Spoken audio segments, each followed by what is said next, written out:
कोडोली इथल्या यशवंत आयुर्वेदिक महाविद्यालयात नाशिकच्या महाराष्ट्र आरोग्य विज्ञान विद्यापीठातर्फे राज्यस्तरीय सांस्कृतिक युवा महोत्सव स्पंदन स्पर्धेचं आयोजन करण्यात आलं होतं।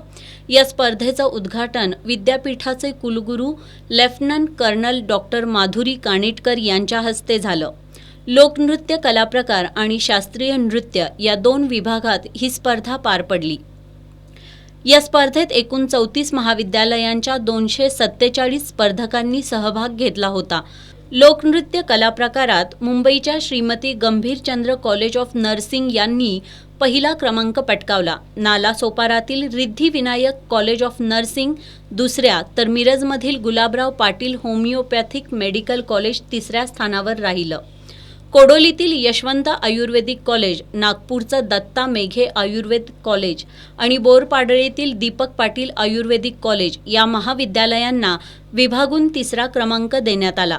शास्त्रीय नृत्य स्पर्धेत नाशिकच्या मोतीवाला होमिओपॅथिक कॉलेजच्या रेवती कुलकर्णी यांनी पहिला क्रमांक पटकावला।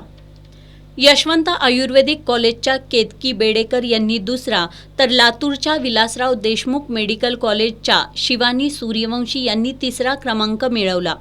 विजेत्या स्पर्धकांना मान्यवरांच्या हस्ते पारितोषिकं देण्यात आली। स्पर्धेचे समन्वयक म्हणून डॉक्टर अशोक पाटील आणि डॉक्टर स्वाती पाटील यांनी तर परीक्षक म्हणून संग्राम भालकर, रोहित पाटील, सताक्षी जोशी, मोहिनी दिवाण, सृष्टी बकरे, अर्चना कुलकर्णी यांनी काम पाहिलं।